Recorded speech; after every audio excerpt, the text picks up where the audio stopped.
Hello student, welcome back to my YouTube channel nursing guide academy. Nursing guide একাডেমির পক্ষ থেকে তোমাদেরকে সবাইকে ওয়েলকাম।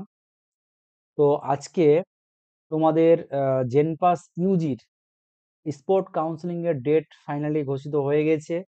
ঠিক আছে, তো আমি তোমাদের এই ভিডিওতে জেনপাস ইউজির স্পোর্ট কাউন্সিলিং কবে হবে, কোথায় হবে এবং কখন হবে, ঠিক আছে, সমস্ত কিছু এই ভিডিওতে আমি তোমাদেরকে বলবো। তো তোমরা ভিডিওটি ধৈর্য সহকারে দেখবে। আর তোমরা যারা নতুন ভিউয়ার্স এই চ্যানেলের, তোমরা অবশ্যই নার্সিং রিলেটেড যে কোনো ভিডিও পাওয়ার জন্য, শুধু নার্সিং না, জেনপাস ইউজি, এএনএম, জিএনএম, প্যারামেডিক্যাল যে কোনো ভিডিও পাওয়ার জন্য তোমরা চ্যানেলটাকে সাবস্ক্রাইব করে দিবে এবং তোমাদের বন্ধুদের মাঝে বেশি বেশি করে শেয়ার করে দিবে। ঠিক আছে, তো চলো আজকে জেনপাস ইউজির স্পোর্ট স্পোর্ট কাউন্সিলিং কবে হবে, ঠিক আছে, সেটা আমি তোমাদেরকে দেখাবো। এবং আমি তোমাদের একটা অফিসিয়াল নোটিশটা নিয়ে এসেছি সামনে। তোমাদেরকে কারা কারা করতে পারবে এবং কারা করতে পারবে না, সমস্ত কিছু এই ভিডিওতে আমি বলবো। ঠিক আছে, তো চলো। West Bengal university of health science, West Bengal university of health সায়েন্সের আন্ডারে এই নোটিশটা পাবলিশ করা হয়েছে। ঠিক আছে, 13 December. Notice for decentralise mop up counselling of JENPAS UG 2024। Spot কাউন্সিলিংটাই একটা আপডেট ভার্সন, এরা নতুন করে বলেছে কি ডিসেন্ট্রালাইজ মপ আপ কাউন্সিলিং, এটাই কিন্তু স্পোর্ট কাউন্সিলিং। বোঝা গেল? ক্লিয়ার? তো স্পোর্ট কাউন্সিলিং সাধারণত কলেজে গিয়ে করতে হয়, ঠিক আছে, এবং নোটিশে আমরা ওটাই দেখব, ওটাই বলা হয়েছে। তো notice for decentralise mop up counselling মানেই হচ্ছে স্পোর্ট কাউন্সিলিং। তো এখানে নোটিশে কি বলা আছে আমি তোদেরকে বলছি, তোমরা শোনো ধৈর্য সহকারে। The intending candidate who appear for different paramedical courses in the JENPAS UG 2024 examination। তো জেনপাস ইউজির যে 10টা কোর্স আছে, সেই কোর্সের অনেকগুলো সিট এখনো কিন্তু ফাঁকা পড়ে আছে, অনেকে ভর্তি হয়নি। তো এই নোটিশটা কিন্তু অনেকেই জানেই না, এই নোটিশটা অনেকেই জানেই না। তোমরা যারা দূরের র্যাঙ্ক, অনেক দূরের র্যাঙ্ক আছো, তোমরা কিন্তু ডাইরেক্টলি কলেজে গিয়ে তোমরা যদি কাউন্সিলিংটা করতে পারো, তোমরা কিন্তু একটা কলেজ পেতে পারো। ঠিক আছে, তো কি বলেছে, এক্সামিনেশন এন্ড ওয়ার এক নাম্বার হচ্ছে either not allowed at any seat through the round of counselling conducted by WBJEE-B। এখানে বলেছে ওয়েস্ট বেঙ্গল জয়েন্ট এন্ট্রান্স বোর্ডের যে কাউন্সিলিংটা হয়েছিল, first rounding, second rounding, third rounding and mop up, এই তিনটে রাউন্ডিং করার পরে যারা অ্যালাউটেড হয়নি, যারা সিট পায়নি, তারা কিন্তু এই স্পোর্ট কাউন্সিলিং এ করতে পারবে। ঠিক আছে, এক নাম্বার। দ্বিতীয় number point, were not admitted any college বা কোর্স আফটার বিইং অ্যালটেড। যাদের নাম এসছিল first, second, third round, mop up round, তিনটাতে এসছিল কিন্তু কোনো কলেজে অ্যাডমিশন হয়নি, তারাও কিন্তু এই মোপাপে বলছি, স্পোর্ট কাউন্সিলিং এ কিন্তু অ্যাটেন্ড করতে পারবে। 3 number, not registered for the process of counselling conducted by WBJEE-B। যারা রেজিস্ট্রেশন করেনি, তারাও কিন্তু এই স্পোর্ট কাউন্সিলিং এ অংশগ্রহণ করতে পারবে। তাহলে এখান থেকে আমরা কি বুঝলাম? 1 নাম্বার, যারা আম 3টে রাউন্ডিং এ কলেজ পায়নি, যারা কলেজ পেয়েছিল কিন্তু ভর্তি হয়নি, যারা রেজিস্ট্রেশন করেনি, এই 3জনেই কিন্তু স্পোর্ট কাউন্সিলিং করতে পারবে। কিন্তু যারা অলরেডি কলেজে ভর্তি হয়ে গিয়েছে, তারা কিন্তু করতে পারবে না। ঠিক আছে, তো এবার বলেছে যে WJ for any reason are hereby inform the decentralized college level mop up counselling of JENPAS UG 2024 will be conducted for admission for the different courses at the various colleges. ঠিক আছে, এইবার বলেছে যে তোমাদের স্পোর্ট কাউন্সিলিংটা কোথায় হবে। যেই যেই কলেজে ফাঁকা আছে, সেই কলেজেই কিন্তু গিয়ে তোমাদেরকে স্পোর্ট কাউন্সিলিং করাতে হবে। সেটা ডেটটা কত, কোন ডেটে করাতে হবে এবং কখন যেতে হবে, সেটাও আমি বলবো, এবং কি ডকুমেন্টস নিয়ে যেতে হবে সেটাও আমি তোমাদেরকে এখানে বলবো। তোমরা ভিডিওটা ধৈর্য সহকারে দেখো। দেখো, the candidate will require to present themselves at the office of the respective college at the time and date of the counseling mentioned here under in this notice. They will carry all the necessary documents with them, including the proof of being eligible for the course of for admission, the admit of JENPAS UG 2024 and the valid rank card issued by the WBJE। এখানে ওদেরকে কি নিয়ে যেতে হবে তোমাদেরকে? প্রথমে proof of being eligible course of for admission, তোমাদের যে অ্যাডমিট কার্ড, এজ প্রুফ যেগুলো ছিল, ঠিক আছে, সেগুলো নিয়ে যেতে হবে। অ্যাডমিট কার্ড নিয়ে যেতে হবে, তোমরা যে অ্যাডমিট কার্ড পরীক্ষা দিয়েছিলে। তারপরে তোমরা যে র্যাঙ্ক কার্ডটা তোমাদের ডাউনলোড করেছিলে, র্যাঙ্ক কার্ড, তাহলে তোমাদের অ্যাডমিট কার্ড, জেনপাস ইউজির র্যাঙ্ক কার্ড আর এজ প্রুফ, তার সঙ্গে আদার্স যে ডকুমেন্ট গুলো লাগে সেগুলো তোমরা কিন্তু নিয়ে যাবে। আধার কার্ড, ছবি, ভোটার কার্ড, এইগুলো যেগুলো লাগবে, ঠিক আছে, সেগুলো তোমরা নিয়ে যাবে সঙ্গে করে। এইবার নেক্সটে দেখো যে date of counselling, date of কাউন্সিলিংটা কবে হবে। আজকে হচ্ছে তোমার 18 তারিখ, 20 তারিখে তোমাদের কিন্তু নেক্সট 20 তারিখ, মানে আজকে 18, 19, 20, 20 তারিখে তোমাদের কিন্তু কাউন্সিলিংটা হবে, স্পোর্ট কাউন্সিলিং 20/12/2024, 20/12/2024, দেখে নাও ভালো করে, 20/12/2024, 20, দেখো 20/12/2024, ঠিক আছে। এবার টাইমটা কখন, টাইমটা হচ্ছে 10টা AM, মানে 10টা AM মানে কি, তোমাকে 2 ঘন্টা আগে ওখানে কলেজে পৌঁছাতে হবে। তোমাদের বাড়ি যাদের অনেক দূর, তোমরা একদিন আগে গিয়ে ওখানে পৌঁছাবে, 19 তারিখে গিয়ে পৌঁছাবে, ঠিক আছে। 10টা মানে এখানে 10টাই পৌঁছাবে। এবার দেখা গেলো তোমার পরের র্যাঙ্ক আগে গিয়ে উপস্থিত হয়েছে কলেজে গিয়ে, ও কিন্তু কলেজটা পেয়ে যাবে। তুমি একদিন পর পরে গিয়েছো, তবু তুমি কিন্তু কলেজ পাবে না। কাউন্সিলিং কিন্তু টাইমের মানে ম্যানেজমেন্টটা খুব ভাইটাল। টাইমের মধ্যেই কিন্তু কাউন্সিলিং হবে, ঠিক আছে। তো তোমরা একদম 10টার মধ্যেই যাবে। আচ্ছা, এবার কাউন্সিলিং শুরু হবে কোথায়, কত 12টার রুম থেকে, মানে 12টা থেকে শুরু হবে, ঠিক আছে। এইবার এখানে মাঝখানে অনেক কিছু বলেছে, এগুলো পড়তে হবে না। রাশিড matrix depending on the here, দরকার নেই এগুলো। আচ্ছা, physically present themself the college their choice. আচ্ছা, যে কলেজে তোমাদের ইচ্ছা, যেখানে যেই গভর্নমেন্ট কলেজে ফাঁকা আছে, প্রাইভেট কলেজও ফাঁকা আছে, গভর্নমেন্ট কলেজও ফাঁকা আছে, সেই কলেজগুলোতে তোমরা কিন্তু ফিজিক্যালি গিয়ে ওখানে গিয়ে উপস্থিত হতে হবে। তোমাকে ক্যান্ডিডেটকে মানে ওখানে গিয়ে উপস্থিত হতে হবে, ঠিক আছে।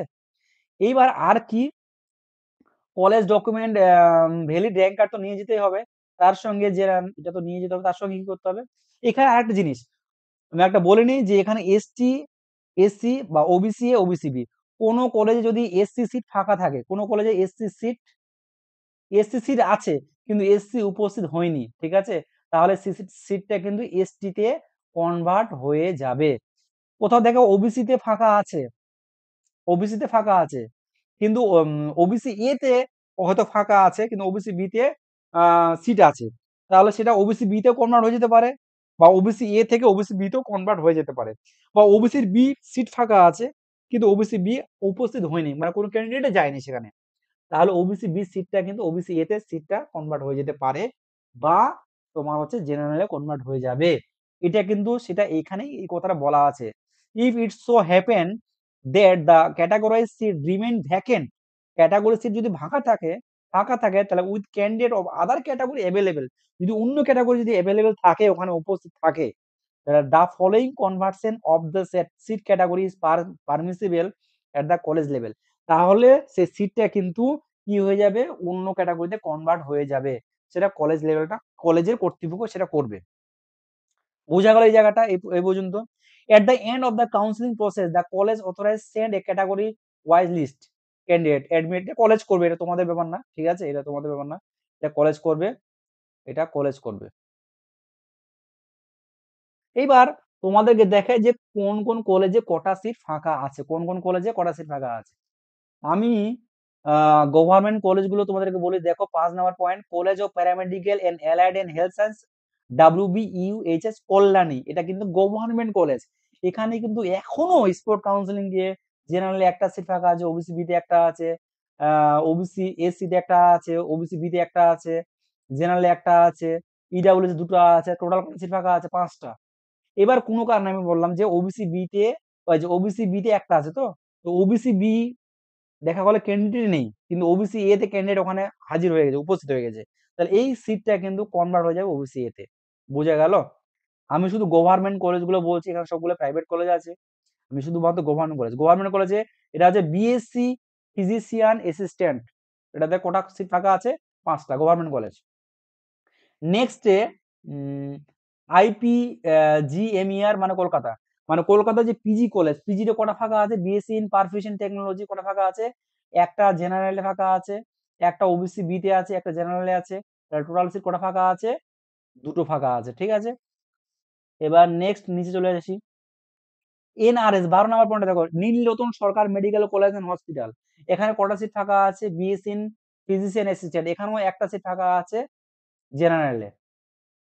তারপরে চলে যাই, নীলরতন সরকার মেডিকেল কলেজ এন্ড হসপিটাল, এটাও গভর্নমেন্ট কলেজ এনআরএস, যেটা শিয়ালদাতে অবস্থিত। বিএসসি ইন রেসপিরেটরি থেরাপি, এখানেও কিন্তু একটা সিট ফাঁকা আছে, এখানেও একটা সিট ফাঁকা আছে, এখানেও ইডব্লিউএস, মানে টোটাল সিট ফাঁকা আছে কটা? তিনটা সিট ফাঁকা আছে। গভর্নমেন্টের কথা বলছি আমি, কিন্তু প্রাইভেটের কথা বলছি না, ঠিক আছে। নেক্সট দেখো,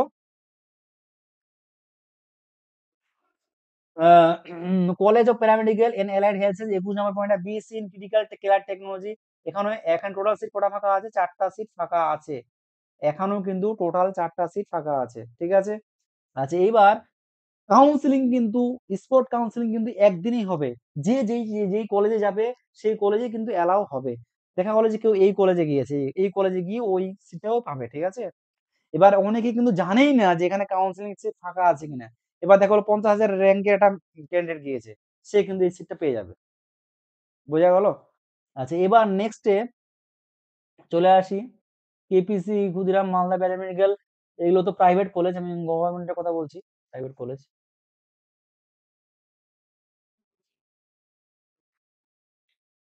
আচ্ছা, 42 নাম্বারটা দেখো, college of paramedical and allied health science and WBUHS বা Kalyani, BSc in operation theatre technology, এখানে কিন্তু টোটাল সিট কটা ফাঁকা আছে? তিনটা। অপারেশন থিয়েটারে তিনটা সিট এখন ফাঁকা আছে গভর্নমেন্টে, স্পোর্ট কাউন্সিলিং এ। নেক্সট হচ্ছে মালদা প্যারামেডিক্যাল, সঞ্জীবন, এগুলো তো প্রাইভেট সবগুলোই। 56 নাম্বার দেখো, college and paramedical allied health, এটা government college. Bachelor in hospital administration, এখানে টোটাল সিট ফাঁকা আছে 7টা সিট ফাঁকা আছে। টোটাল কটা আছে? 7টা সিট ফাঁকা এখনো আছে।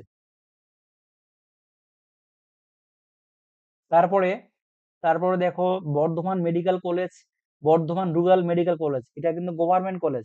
Bachelor in medical laboratory technology, এখানে কটা সিট ফাঁকা আছে? 18টা সিট ফাঁকা আছে। Bardhaman rural medical training and treatment centre, আচ্ছা আচ্ছা, বর্ধমান রুরাল মেডিকেল ট্রেনিং, এটা মানে গভর্নমেন্ট না, এটা প্রাইভেট। গভর্নমেন্টের কথা বলছি, এতগুলো সিট ফাঁকা থাকে না। 17 নাম্বারটা দেখো, college of paramedical allied and health science WBUHS Kalyani, bachelor in medical laboratory technology, এখানে টোটাল সিট কটা ফাঁকা আছে? তিনটা ফাঁকা আছে, এখনো তিনটা সিট ফাঁকা আছে। আচ্ছা, তারপরে নেক্সটে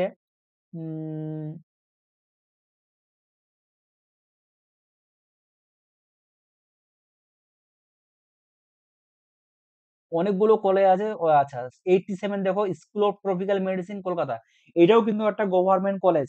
bachelor in medical laboratory technology, এখানে টোটাল সিট কতগুলো ফাঁকা আছে? টোটাল সিট ফাঁকা আছে কিন্তু চারটা। টোটাল সিট কটা ফাঁকা আছে? চারটা ফাঁকা আছে। নেক্সটে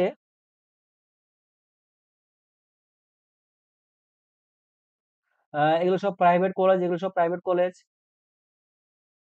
কেপিসি প্রাইভেট, সমস্ত কিছু প্রাইভেট কলেজ, এগুলো প্রাইভেট কলেজ।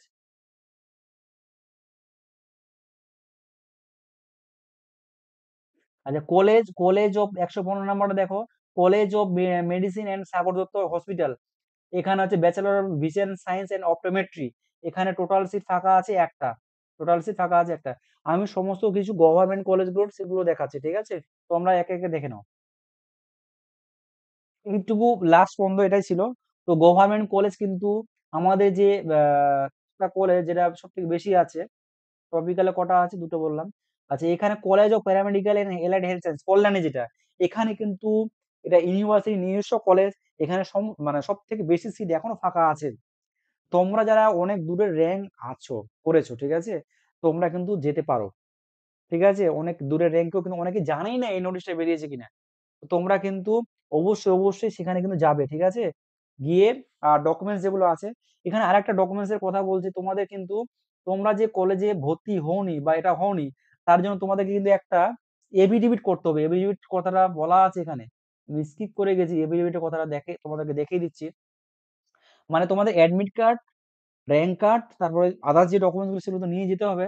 তার সঙ্গে সঙ্গে তোমাদের একটা এফিডেভিট করতে হবে। ফার্স্ট ক্লাস মেরিট, এই যে লিখেছি এখানে দেখো, all all the candidate who are willing to participate in this round counseling are interested instructed to furnish an affidavit from a first class judicial magistrate. তাহলে ফার্স্ট ক্লাস জুডিশিয়াল ম্যাজিস্ট্রেটের মাধ্যমে একটা তোমাদেরকে এফিডেভিট কিন্তু করে নিয়ে যেতে হবে। কেমন করে নিয়ে যেতে হবে? যে they are not admitted to any course that are under the purview of JENPAS UG examination. তারা জেনপাস ইউজিতে অ্যাডমিশন হয়নি, এইটা দিয়ে একটা তোমাদেরকে ফার্স্ট ক্লাস ম্যাজিস্ট্রেটকে দিয়ে একটা এফিডেভিট করে নিয়ে যেতে হবে, ঠিক আছে? তো এই ছিল আমাদের আজকের ভিডিও। তো ডিসেন্ট্রালাইজ মোড অফ কাউন্সিলিং, এটাই কিন্তু স্পট কাউন্সিলিং, যেটা কলেজে গিয়ে ফিজিক্যালি গিয়ে করতে হবে। ওকে, তো ভিডিওটা যদি তোমাদের ভালো লাগে তো তোমাদের বন্ধু বান্ধবদের মাঝে অবশ্যই ভিডিওটা শেয়ার করে দিবে, এবং ভিডিওটা ভালো লাগলে অবশ্যই লাইক করে দিবে। এবং এখনো যারা নতুন ভিউয়ার্স, তোমরা যারা এখনো ভিডিওটা দেখছো, যারা এখনো চ্যানেলটাকে সাবস্ক্রাইব করোনি, তোমরা তাড়াতাড়ি শীঘ্রই চ্যানেলটাকে সাবস্ক্রাইব করে দাও। যে কোনো নার্সিং রিলেটেড যে কোনো ভিডিও, নার্সিং না, যে কোনো প্যারামেডিক্যাল, জেনপাস ইউজি, যে কোনো ভিডিও, ঠিক আছে, এইমস নার্সিং, যে কোনো নার্সিং রিলেটেড যে কোনো ইনফরমেশন পাওয়ার জন্য তোমরা অবশ্যই কিন্তু চ্যানেলটাকে সাবস্ক্রাইব করে দিবে। তো থ্যাংক ইউ এভরিওয়ান।